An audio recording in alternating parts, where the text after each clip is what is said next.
ಸ್ನೇಹಿತರೆಲ್ಲರಿಗೂ ನಮಸ್ಕಾರ. ಅನು ರೆಸಿಪೀಸ್ಗೆ ಸ್ವಾಗತ. ಸ್ನೇಹಿತರೆ, ಇವತ್ತು ನಾನು ಮಾಡ್ತಿರುವಂಥ ರೆಸಿಪಿ ಕೆರೆಯಲ್ಲಿ ಸಿಗುವಂಥ ಏಡಿ ಫ್ರೈ ಅಥವಾ ಏಡಿ ಸುಕ್ಕ. ನಿಮಗೆ ಗೊತ್ತಿರ್ಬೋದು, ಸಮುದ್ರದಲ್ಲಿ ಸಿಗುವಂಥ ಏಡಿಯಿಂದ ಎಲ್ಲರೂ ಮಾಡ್ತಾರೆ, ಬಟ್ ಕೆರೆಗಳಲ್ಲಿ ಸಿಗುವಂಥ ಇದು ಜವಾರಿ ಏಡಿ ಆಗಿರೋದ್ರಿಂದ ತುಂಬಾ ಚೆನ್ನಾಗಿ ಬರುತ್ತೆ ಇದರ ಸುಕ್ಕ. ಒಂದ್ಸರಿ ಟ್ರೈ ಮಾಡಿ, ಸಿಕ್ಕರೆ ನಿಮಗೆ ಖಂಡಿತವಾಗ್ಲೂ ತುಂಬಾ ಟೇಸ್ಟ್ ಚೆನ್ನಾಗಿರುತ್ತೆ.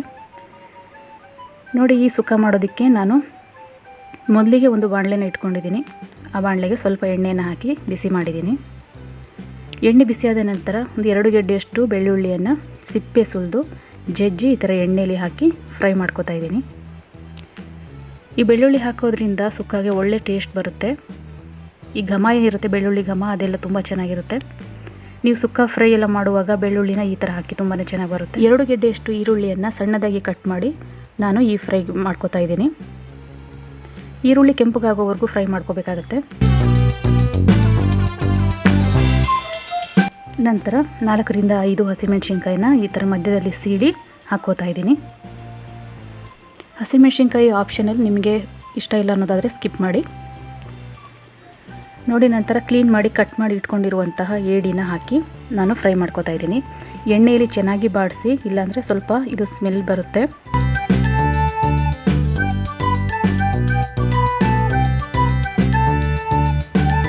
ನೋಡಿ, ಈ ಥರ ತಿರುಸಿ ಫ್ರೈ ಮಾಡ್ಕೊಳ್ಳಿ. ಕೆರೆಯಲ್ಲಿ ಸಿಗುವಂಥ ಏಡಿ ಫ್ರೈ ತುಂಬಾ ಚೆನ್ನಾಗಿರುತ್ತೆ. ಇದು ಸುಕ್ಕ ಅಂತಲೇ ಮಾಡ್ತಾ ಇರೋದು, ಡ್ರೈ. ಇದು ನೋಡ್ತಾ ಇರ್ಬೋದು ಯಾವ ರೀತಿ ಫ್ರೈ ಆಗ್ತಾ ಇದೆ ಅಂತ. 2 ರಿಂದ 3 ನಿಮಿಷ ಇದೇ ಥರ ಎಣ್ಣೆ ಮತ್ತು ಈರುಳ್ಳಿ ಮತ್ತು ಬೆಳ್ಳುಳ್ಳಿ ಈ 3ರಲ್ಲಿ ಫ್ರೈ ಮಾಡಿ. ಏಡಿಯಲ್ಲಿರುವಂತಹ ಹಸಿ ವಾಸನೆ ಕಂಪ್ಲೀಟಾಗಿ ಹೋಗಬೇಕು. ಇದರಲ್ಲೇ ಡ್ರೈ ಆಗಬೇಕು. ಇದರಲ್ಲಿ ಅರ್ಧ ಬೆಂದು ಬಿಡುತ್ತೆ ಏಡಿ ಪೀಸಸ್ಸು, ಅಲ್ಲಿವರೆಗೂ ಫ್ರೈ ಮಾಡಿ.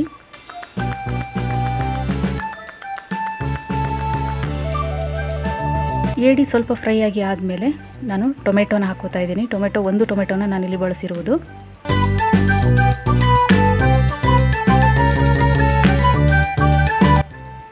ಟೊಮೆಟೊ ಸ್ವಲ್ಪ ಬಾಡಿ ನೀರಿನಂಶ ಬಿಟ್ಕೊಂಡು ಫ್ರೈ ಆಗಲಿ.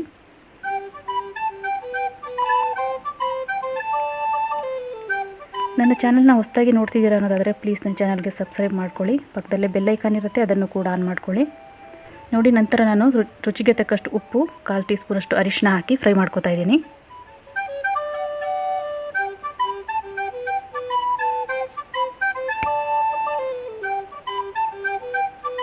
ನಂತರ 1 ಟೀ ಸ್ಪೂನ್ ಆಗುವಷ್ಟು ಧನಿಯಾ ಪೌಡರ್,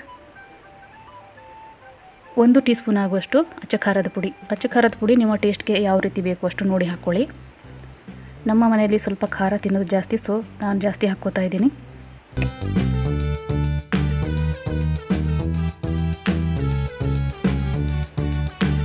ನಾವು ಯಾವುದೇ ಮಸಾಲೆ ಪುಡಿ ಹಾಕಿದ ನಂತರ ತಕ್ಷಣ ಸ್ಟವ್ನ ಸಿಮ್ ಫ್ಲೇಮಲ್ಲಿಡಿ, ಯಾಕಂದರೆ ಸೀದು ಹೋಗುವಂಥ ಚಾನ್ಸಸ್ ಇರುತ್ತೆ. ನಂತರ ನಾನು 1 ಟೀ ಸ್ಪೂನ್ ಆಗುವಷ್ಟು ಪೆಪ್ಪರ್ ಪೌಡರ್ನ ಹಾಕಿದ್ದೀನಿ. ಸುಕ್ಕ ಆದಮೇಲೆ ಸ್ವಲ್ಪ ಖಾರವಾಗಿದ್ದರೆ ಚೆನ್ನಾಗಿರುತ್ತೆ, ಅದಕ್ಕೋಸ್ಕರ ಪೆಪ್ಪರ್ ಪೌಡರ್, ಹಸಿಮೆಣಸಿನ್ಕಾಯಿ ಮತ್ತು ಖಾರದ ಪುಡಿ ಇಷ್ಟನ್ನು ಮಿಕ್ಸ್ ಮಾಡದೆ ಹಾಕಿ. ನೀವು ಖಾರ ಇಷ್ಟಪಡೋರು, ಖಾರ ಪ್ರಿಯರು ಅನ್ನೋದಾದರೆ ಇನ್ನೂ ಸ್ವಲ್ಪ ಜಾಸ್ತಿ ಹಾಕ್ಕೊಂಡ್ರೆ ನಡೆಯುತ್ತೆ. ಈ ಮಸಾಲ ಪೇಸ್ಟಿಗೆ ನಾನು ಇವಾಗ ಹಾಕ್ತಿರೋದಕ್ಕೆ 1 ಟೊಮೆಟೊ, ಸ್ವಲ್ಪ ಕೊತ್ತಂಬರಿ ಸೊಪ್ಪು, 1 ಹಸಿಮೆಣಸಿನ್ಕಾಯಿ, 2 ರಿಂದ 3 ಬೆಳ್ಳುಳ್ಳಿ ಹಾಕ್ಕೊಂಡಿದ್ದೀನಿ, ಅಂದರೆ ಬೆಳ್ಳುಳ್ಳಿ ಎಸಳುಗಳು, ಸ್ವಲ್ಪ ಶುಂಠಿ, ಇಷ್ಟನ್ನು ಹಾಕಿ ನಾನು ಗ್ರೈಂಡ್ ಮಾಡ್ಕೊಂಡಿರುವಂಥ ಮಸಾಲಾನ ಇದಕ್ಕೆ ಹಾಕಿ ಅದನ್ನು ಫ್ರೈ ಮಾಡಿಕೊಂಡು ಅರ್ಧ ಕಪ್ ಆಗುವಷ್ಟು ನೀರನ್ನು ಹಾಕ್ಕೊಂಡಿದ್ದೀನಿ.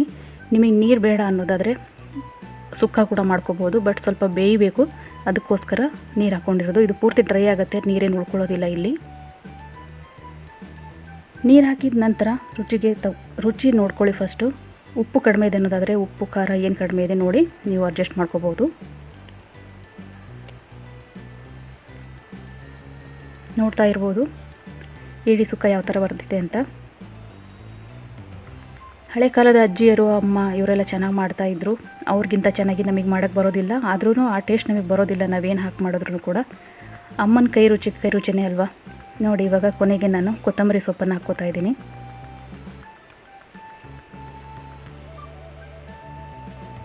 ಕೊತ್ತಂಬರಿ ಸೊಪ್ಪು ಹಾಕಿ ಆದಮೇಲೆ 2 ರಿಂದ 3 ನಿಮಿಷ ನಾವು ಈ ಥರ ಫ್ರೈ ಮಾಡಿಕೊಂಡ್ರೆ ಸುಕ್ಕ ಆಗುತ್ತೆ.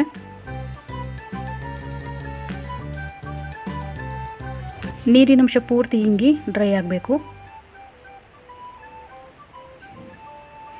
ಏಡಿಯಲ್ಲಿ ಸಾರು ಅಥವಾ ಫ್ರೈ ಎಲ್ಲದನ್ನು ಮಾಡ್ಬೋದು. ಇದು ಸುಕ್ಕ ನಾನು ಮಾಡಿ ತೋರಿಸ್ತಾ ಇರೋದು. ನೆಕ್ಸ್ಟ್ ನನಗೆ ಏಡಿ ಸಿಕ್ಕರೆ ನಿಮಗೆ ಆ ರೆಸಿಪಿ ಕೂಡ ಶೇರ್ ಮಾಡ್ತೀನಿ. ಯಾರಿಗೆಲ್ಲ ಇಷ್ಟ ಈ ರೆಸಿಪಿ, ಏಡಿ ರೆಸಿಪಿಗಳು ನನಗೆ ಕಮೆಂಟ್ ಮಾಡಿ ತಿಳಿಸಿ.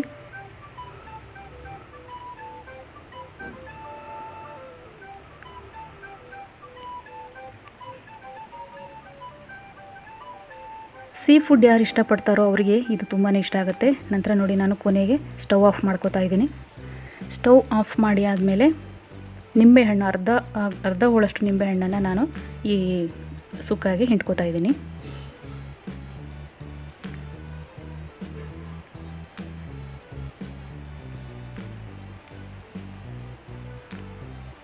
ನೋಡಿ ಇವಾಗ ಏಡಿ ಸುಕ್ಕ ರೆಡಿಯಾಗಿದೆ.